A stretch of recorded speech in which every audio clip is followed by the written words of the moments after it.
देखिए मिस्टर रजत, मैं आपकी कंडीशन को देख के ही आपको एडवाइस कर रहा हूं। आपका कैंसर 4th स्टेज में है। आप कितना भी केमोथेरेपी और रेडिएशन ले लें, लेकिन हकीकत यह है कि आपका ठीक हो पाना ऑलमोस्ट इम्पॉसिबल है। सर, पर हम ऐसे कैसे गिव अप कर दें? रजत का ट्रीटमेंट ऐसे बीच में कैसे छोड़ दें सर? पूर्वी जी, मैं आपके इमोशंस को अच्छी तरह समझता हूँ, लेकिन हकीकत यह है कि रजत पहले ही बहुत दर्द बर्दाश्त कर चुका है।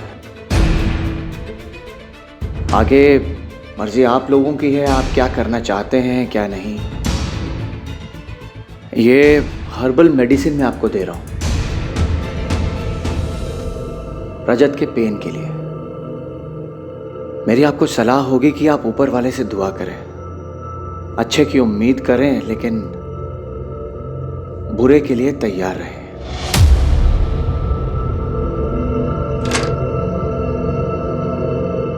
बकवास कर रहा है ये doctor. I can't leave you hanging. कोई बकवास नहीं कर रहे हैं डॉक्टर। तुम्हें भी पता है पूर्वी कि मैं बचने वाला नहीं हूँ, फिर क्यों मेरे साथ तुम भी सफर करना चाहती हो? मुझे तुम्हारे लिए 100 गुना भी सफर करना पड़े ना तो भी मैं करूंगी। बच्चे कुछ पैसे तो क्या घर पे बेचना पड़े तो वो भी बेच दूंगी, पर मैं तुम्हें ऐसे अकेला नहीं छोड़ सकती रजत। तुम मेरे साथ नहीं रहना चाहते क्या?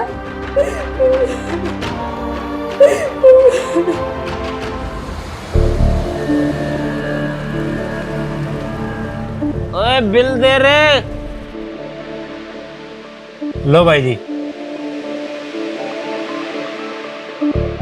650। भांग खाए हो कि लूट मची है? लूट लो। लूट किस बात की भाई जी? जो है सब लिखा है बिल में। अबे तू लाख रुपए लिख देगा तो क्या तुझे लाख रुपए दे दूंगा इस 2 कौड़ी के खाने के? ये पकड़, खाना सड़ा गला खिलाएंगे, पैसे पूरे मांगेंगे। अरे भाई जी, इतने की तो आप शराब पी गए। ओए जितना दे दिया उसी में तसल्ली कर। पर भाई जी रुको। ओए हट।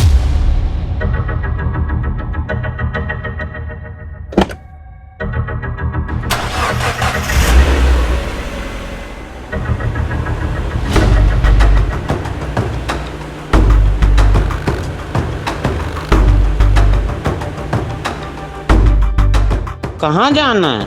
थोड़ा आगे तक छोड़ दीजिए। आ जाओ, बैठ जाओ, छोड़ देते हैं।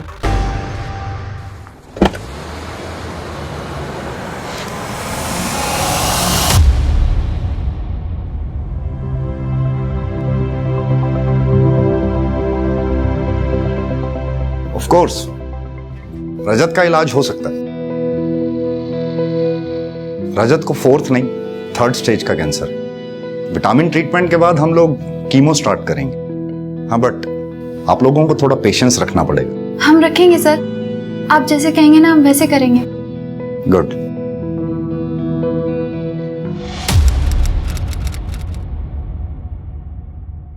आराम से निकालो। गला कटा हुआ है। जी सर।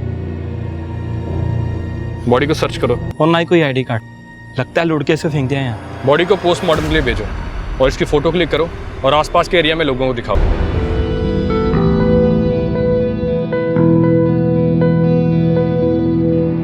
हाँ, इंश्योरेंस है रजत का आपकी कंपनी से। अगर आप पैसे नहीं भरोगे तो कौन भरेगा?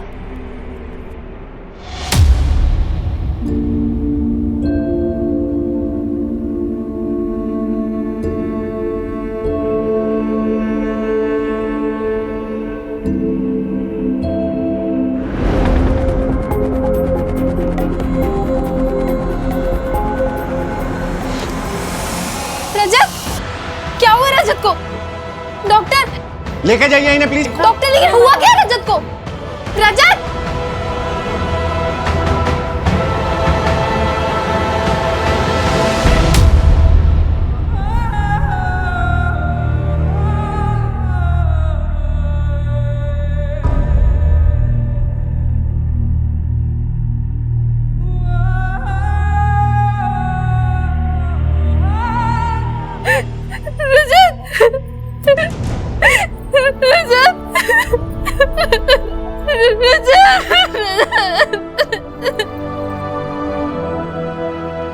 रजत को क्या हुआ? आपने तो कहा था कि वो ठीक हो जाएगा। सब कुछ ठीक था। रजत की बॉडी ट्रीटमेंट को अच्छे से रिस्पॉन्स भी कर रही थी। शायद लास्ट मिनट कॉम्प्लिकेशंस हुई रजत के साथ। पर आपने तो कहा था कि रजत ठीक हो जाएगा। मेरे से क्या हो गया? आई एम सॉरी पूर्वी।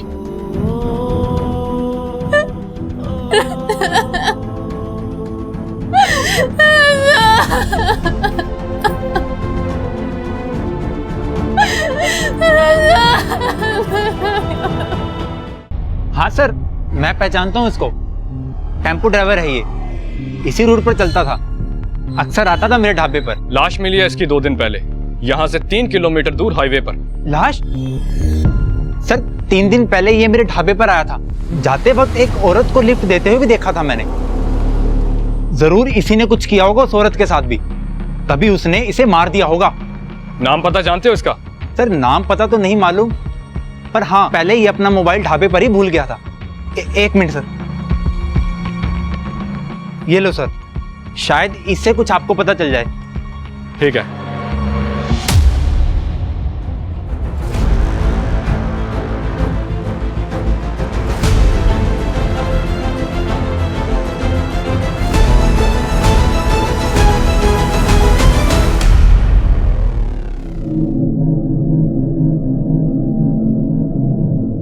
आपकी बच्ची को अर्जेंटली हार्ट ट्रांसप्लांट की जरूरत है।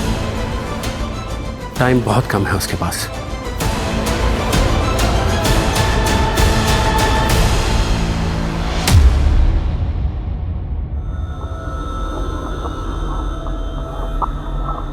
जी आप कौन? मेरी बेटी पीहू इस हॉस्पिटल में एडमिट है और आपके पिताजी की वजह से उसकी जान बचाई जा सकती है। कैसे? मेरी बेटी सिर्फ 8 साल की है और उसे हार्ट ट्रांसप्लांट की जरूरत है। डॉक्टर का कहना है कि आपके पिताजी का हार्ट उसे ट्रांसप्लांट किया जा सकता है। ये क्या बकवास कर रही हैं आप? मेरे पिताजी अभी जिंदा है। पर ब्रेन तो डेड है ना, और वो कभी रिकवर भी नहीं करेंगे। ये आप कैसे कह सकती हैं? और अगर ऐसा है भी तो मैं आपकी बेटी के लिए अपने पिताजी को मार दूं?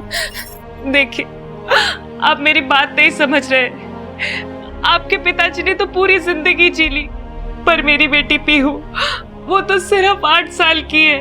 उसके सामने उसकी पूरी जिंदगी पड़ी है। आपके पिताजी की मौत मेरी बेटी को जिंदगी दे सकती है। अरे कौन है ये औरत? भाई साहब, कौन है ये? कोई है यहाँ पे? बाहर निकलो इसे। मेरी कोई है यहाँ पे? जिंदगी आपके हाथ में, प्लीज उसे बचा लीजिए प्लीज। भाई साहब प्लीज, वो सिर्फ 8 साल की है, आप थोड़ा तो समझिए। उसकी पूरी जिंदगी पड़ी है। भाई साहब प्लीज मेरी बात सुनिए, प्लीज थोड़ा सोचिए। अब अंदर मत जाना।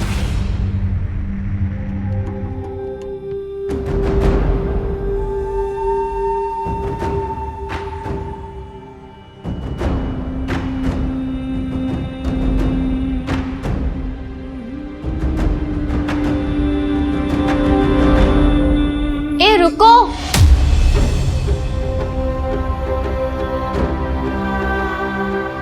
मैं आपकी हेल्प कर सकती हूँ अपने पति को मनाने में। बहन जी आपका बहुत बहुत एहसान होगा, आप प्लीज हार्ट। अरे मेरी बात तो सुनिए पूरी। एहसान की कोई बात नहीं है। आप पापा जी के हार्ट के बदले हमें सिर्फ 5 लाख रुपए दे दीजिएगा।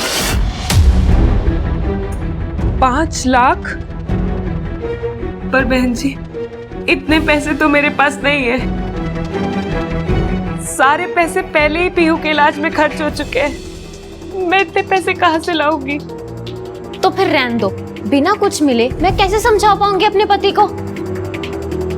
नहीं नहीं सुनिए, मैं कुछ करती हूँ। मैंने अपने पति से बात करती हूँ, मुझे हार्ट चाहिए। ठीक है।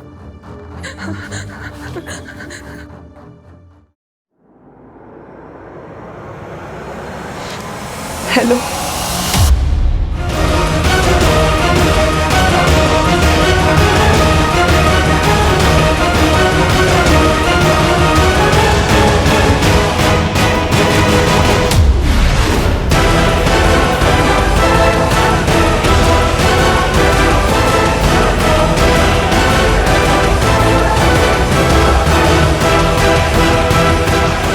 सर, इन 8 मर्डर्स में एक बात कॉमन है। जब जब ये मर्डर हुए हैं, एरिया के लोगों ने लाल सलवार सूट पहने एक औरत को देखा है गाड़ियों से लिफ्ट मांगते हुए। क्लियरली एक सीरियल किलर का काम है राजेश, वो भी एक औरत। हमें सीरियल किलर मैपर की ज़रूरत पड़ेगी किलर की प्रोफाइलिंग करने के लिए। अरेंज करो। सर इन सारे मर्डर्स में किलर का मोडस ऑपरेंडी बिल्कुल सेम है, लेकिन इस सीरियल किलर ने सिर्फ 8 ही मर्डर किए हैं, इस बात में थोड़ा डाउट है। कैसा डाउट? सर ये देखिए, ये उन सारे मर्डर्स में से किया गया सबसे पहला मर्डर है और ये सबसे आखिरी। सर लेकिन दोनों ही मर्डर्स के मोडस ऑपरेंडी में कोई डिफरेंस नहीं है, बल्कि इस तरह की किलिंग्स में परफेक्शन आते आते आता है। और इन सारे मर्डर्स में परफेक्ट सिमिलरिटी देख के तो ये कह सकता हूं कि इतने मर्डर्स में इतनी सिमिलरिटी बिना प्रैक्टिस के पॉसिबल ही नहीं है। मतलब तुम कहना चाहते हो कि इस सीरियल किलर ने इन मर्डर्स से पहले और भी मर्डर्स किए? जी सर। और सर आपका ये अंदाजा भी बिल्कुल सही है कि विक्टिम की गर्दन को गाड़ी में पीछे से बैठ के काटा गया।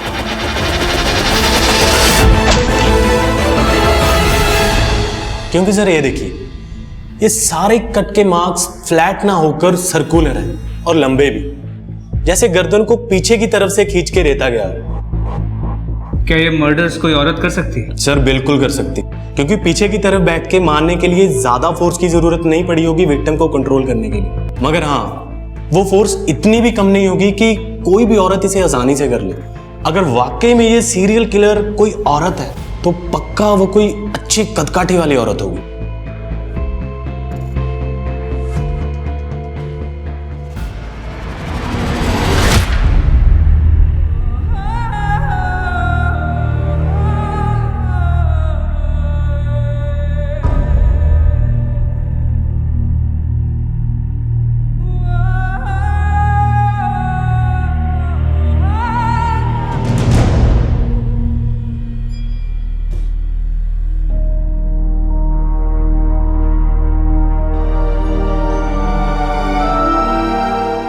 बेटा आखिरी बार उसे विदाई तो दे दे। नहीं माँ, नहीं, रजत ने प्रॉमिस किया था कि वो लड़ेगा अपनी जिंदगी के लिए, मेरे साथ रहेगा, पर उसने अपना प्रॉमिस तोड़ दिया। वो मेरे साथ ऐसे कैसे कर सकता? माँ नहीं, मैं उसे अलविदा नहीं कहूंगी, मैं नहीं कहूंगी। विशाल ले जाओ अपने भाई को, ले जाओ रजत को यहाँ से, मैंने ले जाओ रजत को।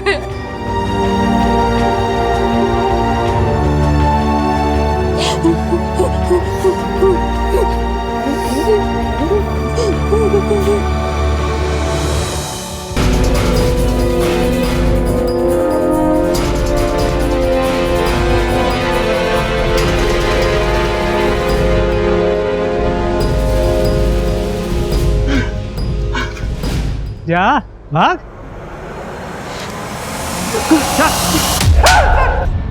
बोल। सर मैं सच कह रहा हूं सर, मैंने कुछ नहीं किया सर, मैंने किसी टैक्सी वाले का खून नहीं किया सर। तो जिस टैक्सी ड्राइवर की डेड बॉडी हमें मिली है उसकी टैक्सी तेरे पास कैसे आई? बोल। पिछले 1 साल से चोरी की गाड़ियों का कलर और चेसिस नंबर बदल के बेच रहा था ना तू?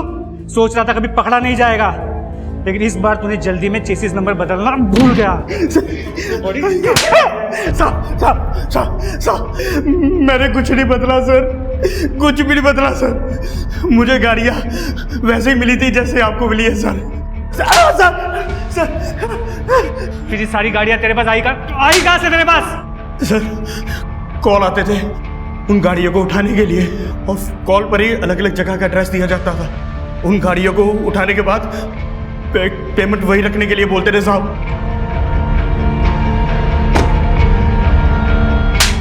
कौन करता था फोन? किससे बात होती थी तेरी? अलग अलग नंबर से फोन आता था साहब, एड्रेस बताने के लिए।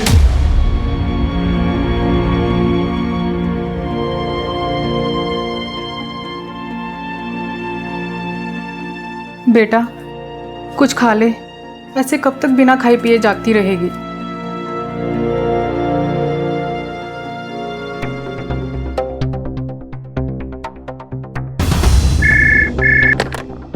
हेलो, मैंने पहले भी आपको फोन किया है, मेरी डॉक्टर बख्शी से अभी बात करवाइए। अगर इस बार डॉक्टर बख्शी कॉल पर नहीं आया ना तो मैं पुलिस में कंप्लेन करूंगी उनकी। मेरे पति की मौत के जिम्मेदार है वो। वेट,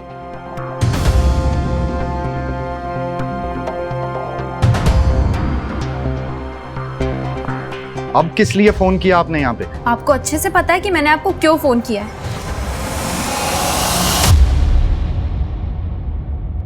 देखिए, आपके हस्बैंड की अभी अभी डेथ हुई है। कहीं आप इमोशंस में आके तो हॉस्पिटल को ब्लेम नहीं कर रही हैं? क्योंकि बहुत ही रेप्यूटेड हॉस्पिटल है ये। रेप्यूटेड है तो क्या हुआ? मेरे पति का मर्डर किया है डॉक्टर बख्शी उन हॉस्पिटल वालों ने। मुझे रिपोर्ट लिखवानी उन लोगों के खिलाफ, कातिल है वो लोग। और आप मेरी रिपोर्ट नहीं लिख रही है, क्यों? क्या हुआ? सर वो मेरे रजत को उन लोगों ने। मैंने सब सुन लिया, आप प्लीज बैठिए बैठिए।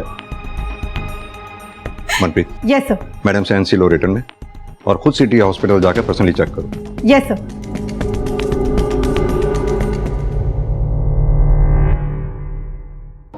मैम, रजत को बचाने के लिए हम जो कुछ कर सकते थे हमने वो सब कुछ किया, पर वो नहीं बच पाया। कैंसर तो आपको पता है कितनी अनप्रेडिक्टेबल सी बीमारी है, न जाने कब क्या हो जाए। झूठ बोल रहे हैं आप ये। रजत को कैंसर ने नहीं मारा, बल्कि आपने और आपके हॉस्पिटल ने मारा है। मैं ना आपको छोड़ो, बाहर जाइए आप, प्लीज बाहर जाइए, लेके जाओ इन्हें। झूठ बोल रहे हैं ये। रजत को बचाने का वादा किया था इन लोगों ने। मैं छोड़ूंगी नहीं, मैं किसी को नहीं छोड़ूंगी। मैं किसी को भी नहीं छोड़ूंगी। देखिए रजत ना तो पहला ऐसा पेशेंट है जिसकी डेथ मेरे हॉस्पिटल में हुई है, और ना ही पूर्वी कोई पहली ऐसी रिलेटिव है जो इस तरह से हंगामा कर रही है। हाँ, रजत की मौत पे मुझे भी डाउट है। डाउट है? पूर्वी मुझसे पैसे मांग रही है रजत की मौत के हर जाने के तौर पर। डॉक्टर बख्शी, मेरे पास जितने भी पैसे थे वो सब रजत के इलाज में खर्च हो गए। मेरे पास कुछ भी नहीं है, मैं अपने खर्चे कैसे उठाऊं? आपको तो कंपनसेशन देना ही होगा, चाहे ऐसे या वैसे। जिस टाइम रजत की डेथ हुई ठीक उससे लगभग आधा घंटा पहले मेरे डॉक्टर्स ने राउंड किया। रजत वॉज परफेक्टली फाइन। उसके आधे घंटे के अंदर अंदर न जाने ऐसा क्या हुआ कि रजत की डेथ हो गई। पर उस टाइम पूर्वी अकेली थी मैम रजत के साथ रूम में। इंटरेस्टिंग। पता है मनप्रीत, पैसा आदमी से कुछ भी करवा सकता है, तो फिर ये पूर्वी क्या चीज है? इसका बैकग्राउंड चेक करो। Yes sir. और वो हॉस्पिटल में कुछ सस्पिशियस मिला क्या? सर हॉस्पिटल में तो कुछ सस्पिशियस नहीं मिला, लेकिन डॉक्टर बख्शी वो शायद जितना अच्छा खुद को दिखाते हैं उतने अच्छे वो है नहीं। अगर तुम्हें लगता है कि डॉक्टर बख्शी के साथ कुछ गड़बड़ है तो डॉक्टर बख्शी और हॉस्पिटल दोनों को इन्वेस्टिगेट करो। Yes sir.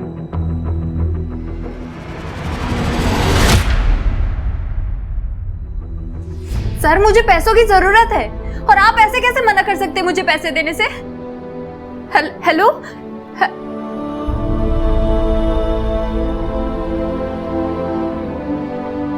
आप ठीक हो भाभी? बैठिए, थोड़ा पेशेंस रखिए भाभी, सब ठीक हो जाएगा। ऐसे गुस्सा करोगे तो आप खुद का ही नुकसान करोगे भाभी।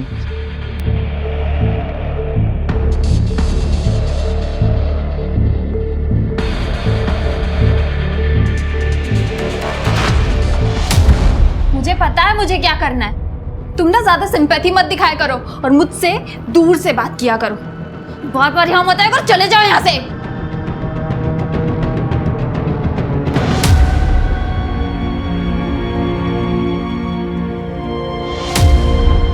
आप बात को समझ नहीं रही हैं मैडम। हॉस्पिटल में जगह नहीं है दूसरे पेशेंट्स के लिए, और आपकी बेटी का एक ही इलाज है, हार्ट ट्रांसप्लांट, और वो आप अरेंज नहीं कर पा रही हैं। अब एक काम करिए, या तो इसको आप घर ले जाइए और इसके साथ टाइम स्पेंड करिए प्लीज। आपको समझ में आ रहा है आप क्या बोल रहे हैं? मरने के लिए ले जाऊं अपनी बेटी को घर? मैं आपसे बोल रही हूँ कि एक दिन का टाइम और दे दीजिए। मेरे हस्बैंड कर रहे हैं पैसों का इंतजाम इसके हार्ट ट्रांसप्लांट के लिए। आप समझ क्यों नहीं रहे हैं? बस एक दिन, या तो आप हार्ट अरेंज करिए या फिर इसको आप घर ले जाइए प्लीज। पीहू बेटा, पापा सब ठीक कर देंगे। मैं जानती हूँ माँ।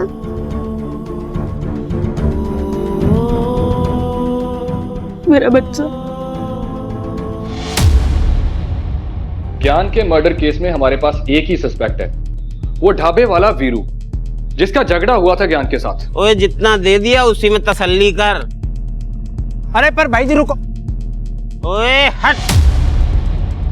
बाकी पुलिस स्टेशन से कुछ पता चला? हाँ सर, हाईवे पे हो रही लूटपाट की गैंग के बारे में पता किया। गैंग के बारे में?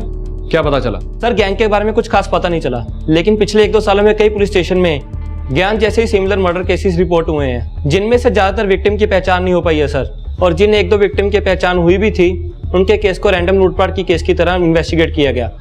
अगर ये ढाबे वाला वीरू उस ज्ञान को नहीं पहचानता और उस लाल सूट वाली औरत के बारे में हमें नहीं बताता, तो हम भी शायद इस केस को एक रैंडम केस की तरह ट्रीट कर रहे होते। सर अब क्या करें? पहले तो हमें यह पता करना है कि ये वीरू सच बोल रहा है या सिर्फ हमें बहका रहा है। तुम ऐसा करो, बाकी के पुलिस स्टेशन से जो भी सिमिलर केस रिपोर्ट हुए हैं उनकी डिटेल मंगवाओ और उसे आपस में टैली करो। देखो कोई लीड मिलती है या नहीं। जी सर।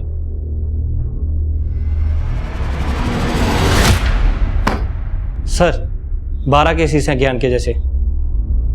12 केस तो रिपोर्ट हुए हैं तेजिंदर, क्या पता कितने केस रिपोर्ट ही नहीं हुए होंगे।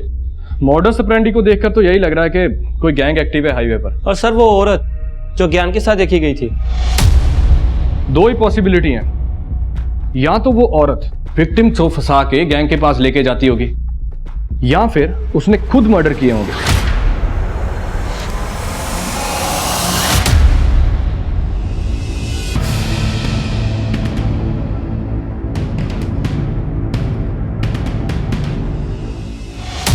सर 8 विक्टिम्स की पोस्टमार्टम रिपोर्ट स्टडी कर रहा था, लेकिन उसमें भी कुछ खास मिला नहीं था इन्वेस्टिगेटिव टीम्स को। सर हाईवे पर एक औरत की डेड बॉडी मिली है।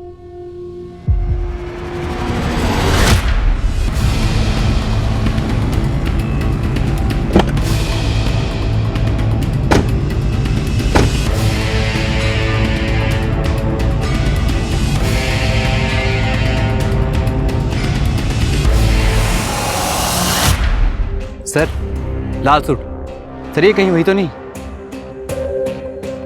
बॉडी को बाहर निकालो। बॉडी को सबसे पहले तुमने देखा था? जी सर, मैं बस यहाँ से जा रहा था तो मेरी नज़र पड़ी सर। तो जब यहाँ आए बॉडी के आसपास किसी को देखा? नहीं सर, यहाँ पर कोई भी नहीं था।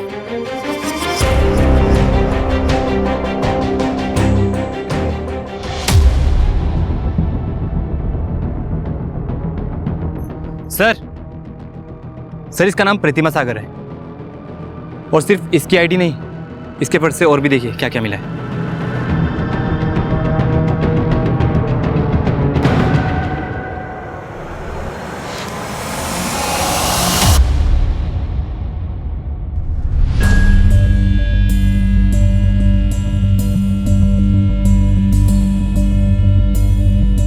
सुनो, यहाँ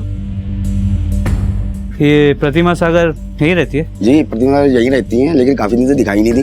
तो इसकी फैमिली में कोई नहीं है? अरे सर फ्री है सर, कोई होता भी तो वो भी साथ छोड़ के चला जाता। ऐसा क्यों? अरे सर साइको है, कब आती कब जाती इसका कोई पता ही नहीं लगता, किसी से बनती ही नहीं है इसकी। अगर गलती से कोई इससे बात भी कर लेना तो खाम भड़क जाती है। ऐसी औरत से कौन कांटेक्ट रखना चाहेगा, ना घर वाले ना बाहर वाले। तो ठीक है।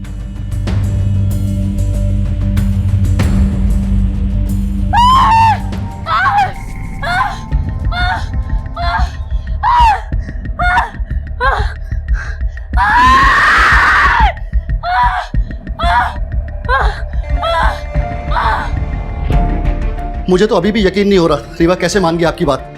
जो डिलीवरी के लिए हॉस्पिटल के बजाय ये होम बर्थ का ऑप्शन चुना, जबकि उसकी प्रेगनेंसी पहले से इतनी कॉम्प्लिकेटेड है। मान गई, क्योंकि ये कॉम्प्लिकेशंस वगैरह ना सब डॉक्टरों के बनाए हुए फतूर हैं। अरे हॉस्पिटल लेके जाएंगे तो वो चीर फाड़ करेंगे सिर्फ पैसा बनाने के लिए। वैजी ने दवाई दी है ना, उससे सब ठीक हो जाना, तू चिंता मत कर। रीवा का बच्चा अटक गया है, उसको हॉस्पिटल ले जाना पड़ेगा।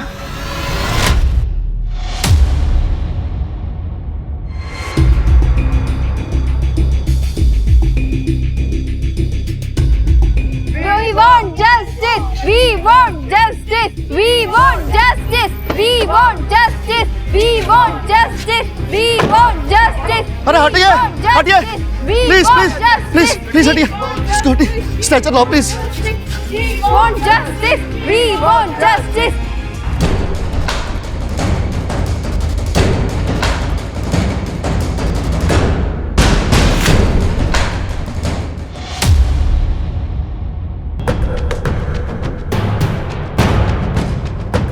मत रीवा, सब ठीक होगा, कुछ नहीं होगा तुम्हें। हम हॉस्पिटल में है ना, हौसला रख, सब ठीक होगा रीवा।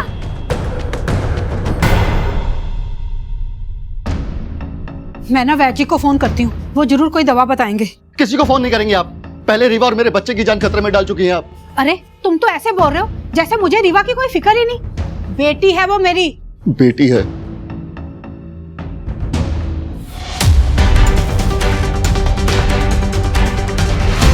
ये रहे तुम्हारे पैसे। लेट कर दिया तुमने, अब कुछ नहीं हो सकता। डैडी जी गुजर गए। कुछ नहीं हो सकता मतलब?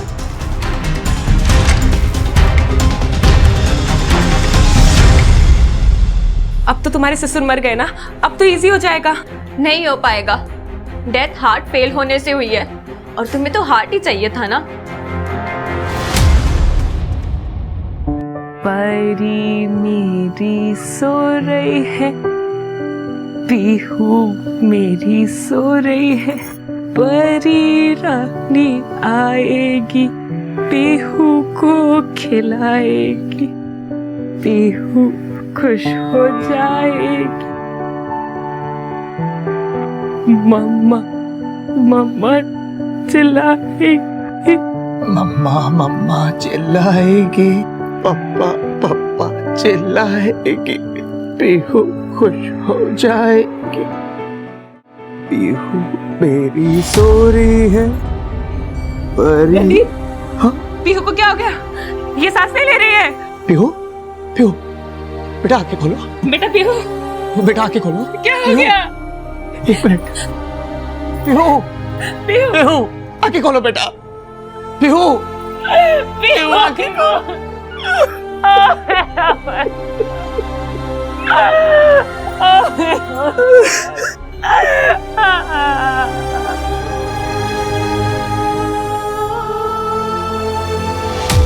सारे प्रूफ्स प्रतिमा को हमारी सीरियल किलर बता रहे हैं, लेकिन मुझे कुछ सही नहीं लग रहा। यह भी तो हो सकता है कि ये सारे प्रूफ्स प्लान किए गए प्रतिमा के खिलाफ, ताकि हम हमारी इन्वेस्टिगेशन बंद करें। एक काम करते हैं, इस प्रतिमा के मर्डर केस को एक इंडिपेंडेंट मर्डर केस की तरह ट्रीट करते हैं और इसके किलर को ट्रेस करने की कोशिश करते हैं। एक बार ये किलर हाथ में आ गया तो प्रतिमा की असली कहानी भी सामने आ जाएगी। प्रतिमा की बॉडी हमें यहाँ मिली, तुम उस तरफ जाके पूछताछ करो, हम लोग इस तरफ देखते हैं। हो सकता है प्रतिमा के केस में कोई नया लीड मिले। ठीक है सर।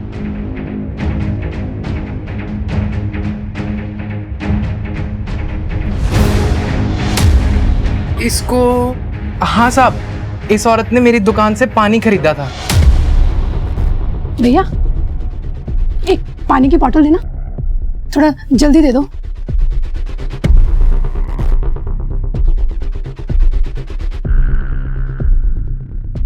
मैडम कौन है वो?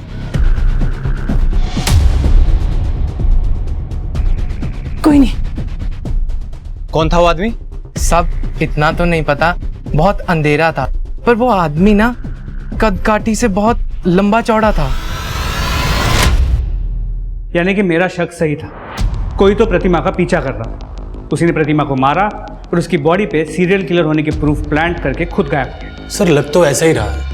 दुकानदार के डिस्क्रिप्शन के हिसाब से पीछा करने वाले की कदकाठी हमारे सीरियल किलर की प्रोफाइल से मैच कर रही है। प्रतिमा के मोहल्ले में जाके पूछताछ करो, देखो किसी ने कोई सस्पिशियस आदमी या औरत प्रतिमा के घर के पास देखा है कि जो कोई भी प्रतिमा को फॉलो कर रहा था वो प्रतिमा के अजीब बिहेवियर के बारे में जानता, और वो ये भी जानता था कि प्रतिमा के आगे पीछे कोई नहीं है।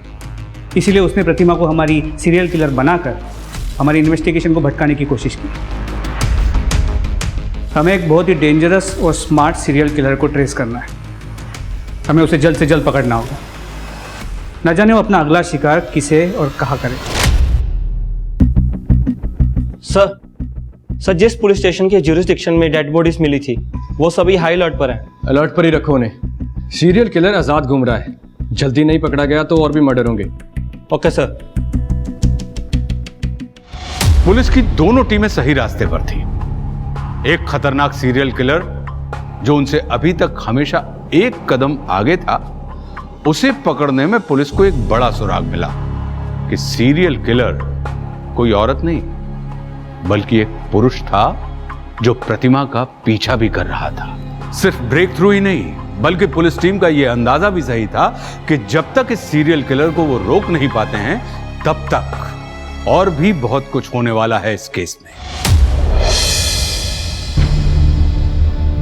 डेड बॉडी मिलने में थोड़ा वक्त लगेगा, तब तक आप घर जाइए, मैं आता हूँ। जी मैंने सुना आपकी बीवी के बारे में, इन हॉस्पिटल वालों ने आपकी बीवी और बच्चे दोनों को मार दिया ना, जैसे मेरे रजत को मारा था। देखिए, आप हमें प्लीज अकेला छोड़ दीजिए, वी आर इन पेन, हम बहुत दुखी है, प्लीज चलो।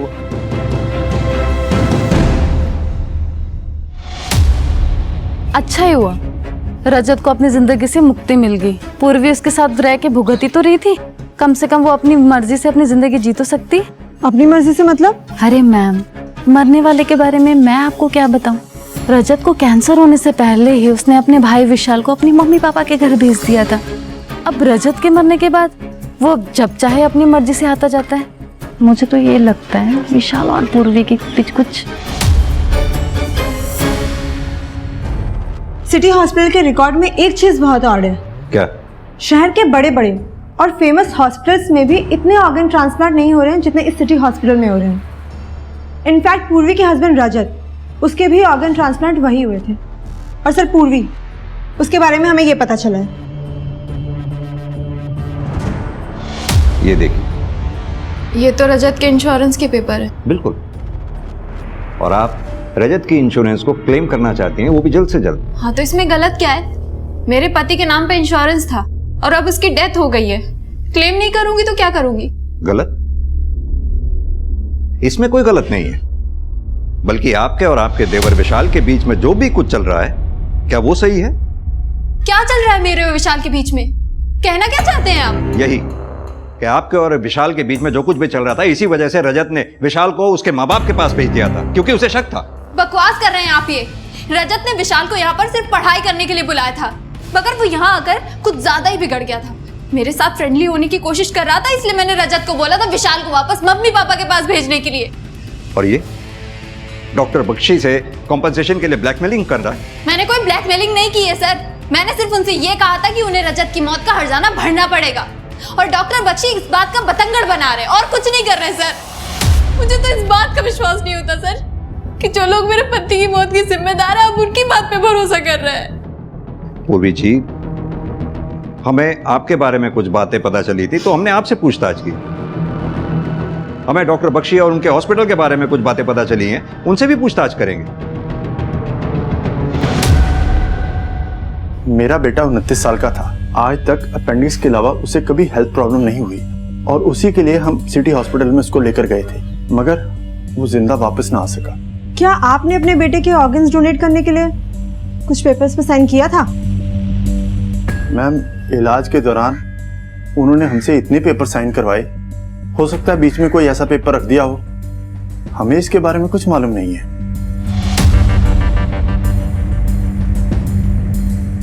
किडनी कौन दे रहा था ये जानकर मुझे क्या करना था मैम? सिटी हॉस्पिटल वालों ने बताया किडनी अवेलेबल है तो मैंने ट्रांसप्लांट करवा ली। कितना पैसा दिया था आपने ट्रांसप्लांट का? 3 लाख पड़े थे मैम, आधा पैसा ऑनलाइन दिया था, आधा कैश में। सर, मेरी बीवी रीवा को प्रेगनेंसी में पहले ही बहुत कॉम्प्लिकेशंस थी, फिर भी मेरी सास ने उसे इस देसी इलाज के चक्कर में फंसा दिया। अब आप ही बताइए, मैं अपनी बीवी की मौत का जिम्मेदार किसे मानूं? हॉस्पिटल को या अपनी सास को? मिस्टर शिव, एक बात बताइए, आपकी पत्नी रीवा के ऑर्गन्स डोनेट हुए थे? सर, जितने भी ट्रांसप्लांट हुए हैं मेरे हॉस्पिटल में सबके सब लीगल हैं, हमारे पास पेपर्स हैं, रिलेटिव की परमिशन है। लेकिन डॉक्टर बख्शी, सब केसेस में ट्रांसप्लांट के बेनिफिशरीज या रिलेटिव्स को पता ही नहीं था कि वो डोनेशन के पेपर पे साइन कर रहे हैं। दूसरी बात, ट्रांसप्लांट के बेनिफिशरीज से हाफ पेमेंट कैश में ली गई, जिसका हमें कोई ट्रेस नहीं मिला। कहां गया वो पैसा? ऐसा कैसे हो सकता है सर? हम कैश में डील ही नहीं करते तो फिर कैश लेंगे क्यों? तो डॉक्टर बख्शी, अगर पैसा आपके पास नहीं है तो किसी के पास तो होगा ही। हमें आपका हॉस्पिटल सर्च करना होगा। अब आप हमें खुद सर्च करने देंगे या फिर हम कोर्ट से सर्च वारंट लेके आए? सर, जब कुछ गलत किया ही नहीं तो हम सर्च से क्यों डरेंगे? आप इत्मीनान से सर्च कीजिए।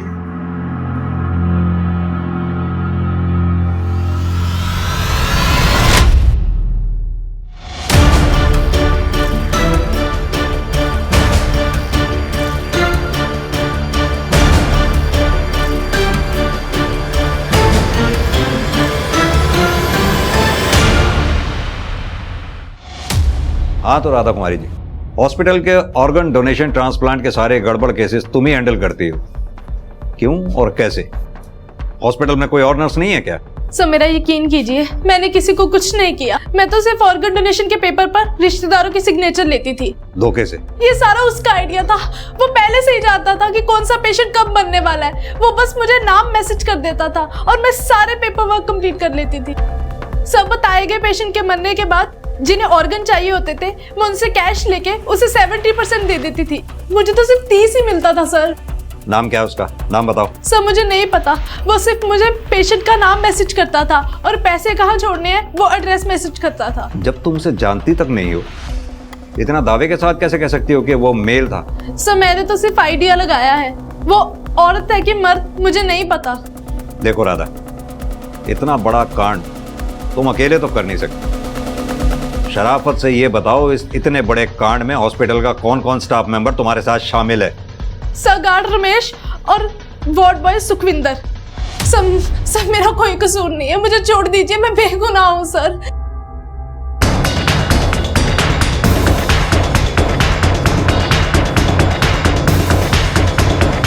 सर, राधा के दिए हुए सारे नंबर्स बंद आ रहे हैं और सर गार्ड और वार्ड बॉय से भी कुछ नया पता नहीं चला। मनप्रीत, हैरानी की बात है, जितने भी पेशेंट्स ऑर्गन डोनेशन रैकेट का शिकार हुए हैं, सब में एक चीज कॉमन है, सबकी मौत हार्ट अटैक से हुई है। हाँ सर, मेरा तो ध्यान ही नहीं गया इस बात पर। और इतना ही नहीं, ये सभी पेशेंट्स के केसेस को जब मैंने गहराई से स्टडी किया तो एक चीज और कॉमन पाई। इन सभी पेशेंट का कभी ना कभी एक आयुर्वेदिक डॉक्टर दीप राणा से कनेक्शन रहा है। इन सभी पेशेंट्स का दीप राणा से कनेक्शन होना महज इत्तेफाक नहीं हो सकता, कहीं तो कोई गहरा राज छिपा है। देखिए, आपका कैंसर लाइलाज है। अगर फिर भी कोई डॉक्टर आपको ये कहता है कि वो आपको यहां से ठीक कर सकता है, तो इसका सीधा मतलब ये है कि वो आपसे झूठ बोल रहा है और आपसे पैसे ऐंठना चाहता है। इसलिए मेरी आपको यही सलाह होगी कि आप अपने बेटे के साथ अपने घर जाएं। आप अपनी जिंदगी के आखिरी कुछ दिन अपने परिवार वालों के साथ शांति से बिताएं। बेटा, ये स्वर्ण अमृत मैं तुम्हें दे रहा हूं, जब जब दर्द हो देते रहना। सर, पिछले 3 सालों से प्रैक्टिस कर रहा है डॉक्टर, लेकिन इससे पहले कहाँ था, क्या कर रहा था, इसकी कोई इन्फॉर्मेशन नहीं। और उसकी डिग्री? डिग्री जेन्युइन है सर, लेकिन एक चीज़ बहुत स्ट्रेंज है इसके बारे में। इसकी फैमिली लाइफ के बारे में किसी को कुछ नहीं पता। इसके माँ बाप, इसके बीवी बच्चे, इसकी कोई इन्फॉर्मेशन नहीं।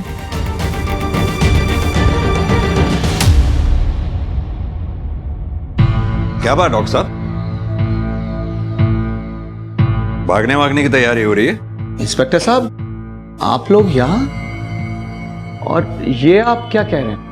आई होप कि आपने सुना होगा कि सिटी हॉस्पिटल में कई सारे पेशेंट्स की मौत हार्ट अटैक से हो गई, और तो और उनके ऑर्गन्स भी डोनेट धोखे से करवाए गए।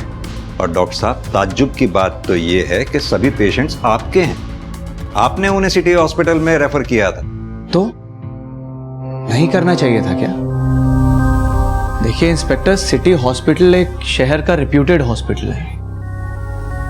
पेशेंट्स को सेकंड ओपिनियन चाहिए होता है, इसलिए मैं उन्हें उस हॉस्पिटल में रेफर कर देता हूँ। इसमें कुछ गलत किया क्या मैंने? गलत नहीं किया होता तो ऐसे भाग तो नहीं रहे होते डॉक्टर साहब। मैं भाग नहीं रहा हूँ, मैंने अपने लैंडलॉर्ड को 1 महीने पहले ही इन्फॉर्म कर दिया था कि मैं यहाँ से जा रहा हूँ दूसरे शहर। आप चाहें तो उनसे पूछ सकते हैं। पूछ लेंगे, उनसे भी पूछ लेंगे। फिलहाल आप ये बताइए कि आप यहाँ 3 साल से प्रैक्टिस कर रहे हैं। 3 साल पहले आप कहाँ थे, क्या कर रहे थे, इसका कोई रिकॉर्ड क्यों नहीं? 1 मिनट।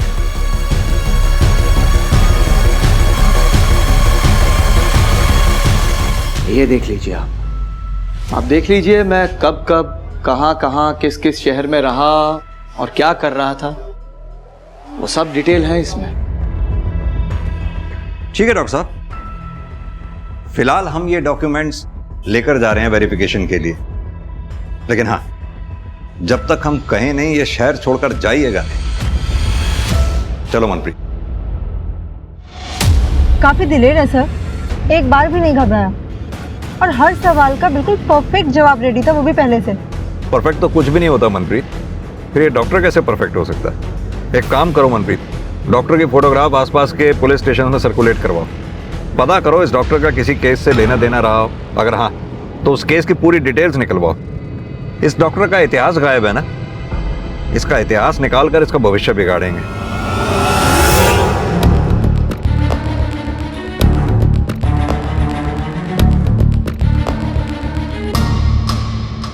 सर हम उस सीरियल किलर को कभी ढूंढ नहीं पाए। हमने अपनी पूरी कोशिश की। उस सीरियल किलर ने अपनी एक विक्टिम प्रतिमा को सीरियल किलर बनाकर हमारे सामने प्रोजेक्ट करने की कोशिश भी की। हमने प्रतिमा के एक पड़ोसी से उस किलर की आधी अधूरी स्केच बनवाई थी। सर ये देख। तो इस स्केच से कोई हेल्प नहीं मिली आपको? नहीं सर, हमें प्रतिमा के घर में एक अनजान आदमी के फिंगरप्रिंट्स भी मिले थे, लेकिन हमारे पास कोई सस्पेक्ट था नहीं जिसके साथ वो फिंगरप्रिंट्स मैच कर सकते। सर अब आपके पास एक सस्पेक्ट है तो ट्राई करके देखते हैं। नहीं वर्मा जी, ऐसे डॉक्टर दीप राणा के फिंगरप्रिंट्स नहीं ले पाएंगे। वो बहुत होशियार है, डेंजरस भी। हमें उसके फिंगरप्रिंट्स उसकी नॉलेज में डाले बिना लेने होंगे। सर वो कैसे करेंगे? मनप्रीत, एक सर्च वारंट निकलवाओ। Yes sir.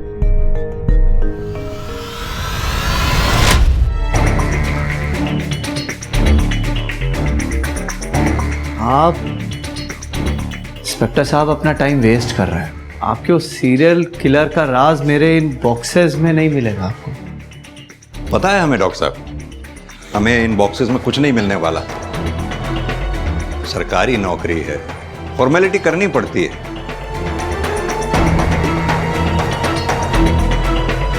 चलो भाई, हो गया बस। ठीक है डॉक्टर साहब, जल्दी मुलाकात होती है। चलो Manpreet.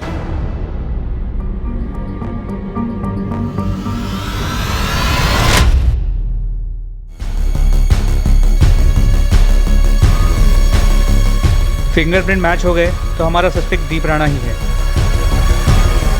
It's a match sir.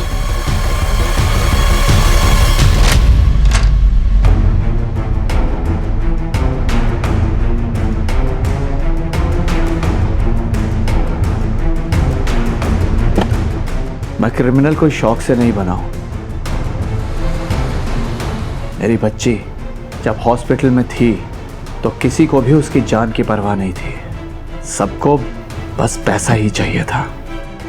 मैं पैसे भी ले आया था पीहू के हार्ट ट्रांसप्लांट के लिए, मगर ट्रांसप्लांट होने से पहले ही वो बुढ़ा हार्ट अटैक से मर गया। और तब मुझे लगा कि जिसको मरना ही है, अगर उसके मरने से किसी की जिंदगी बच जाती है, खासकर मेरी बेटी जैसे बच्चों की या और लोगों की, तो उनके मरने में क्या गलत है। इसलिए मैंने डॉक्टर बनने की सोची। जिन लोगों के बचने की कोई उम्मीद ना हो, उन्हें टाइम से उनके अंत तक पहुंचा सकूं। लेकिन डॉक्टर बनने के लिए मुझे पैसों की जरूरत थी और इसलिए मैंने मर्डर्स किए।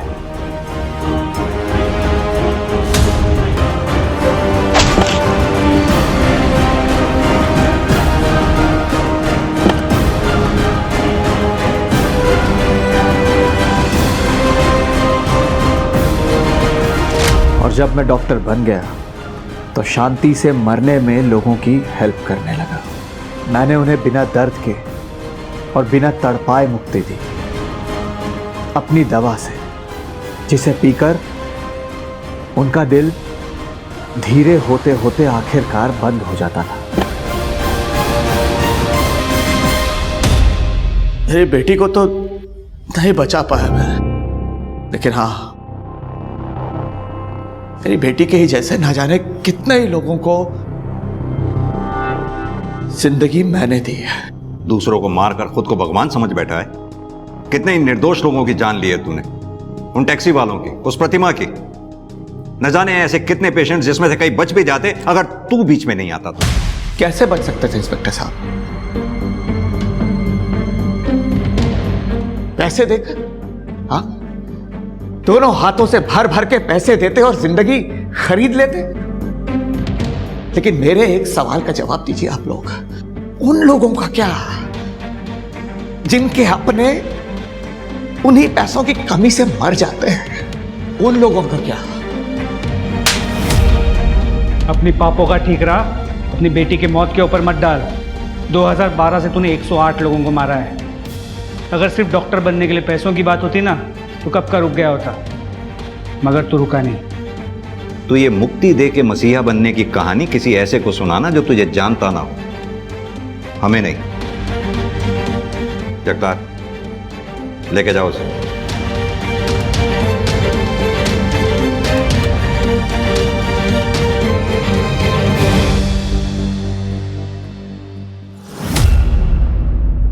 एक डॉक्टर जो अपने हुनर से लोगों की जान बचा सकता है, जिसे हम ईश्वर का दर्जा देते हैं, उसने अपने हुनर का इस्तेमाल करते हुए अपने ही मरीजों की जान ले ली।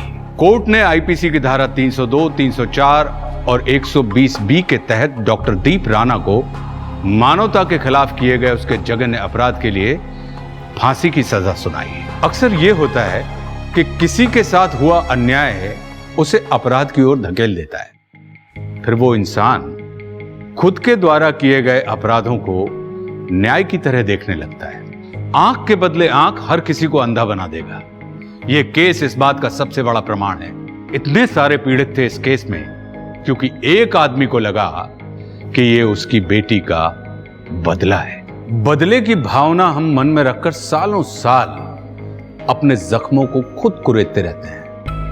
ऐसे जख्म जो वक्त की मरहम से ठीक हो जाने थे, बदले की इच्छा से वो जख्म बार बार उभर कर सामने आने लगते हैं। बदला कभी भी किसी गलत को सही नहीं कर सकता है। इस बात को जो जितने जल्दी समझ लेता है, उसकी जिंदगी उतनी ही आसान हो जाती है।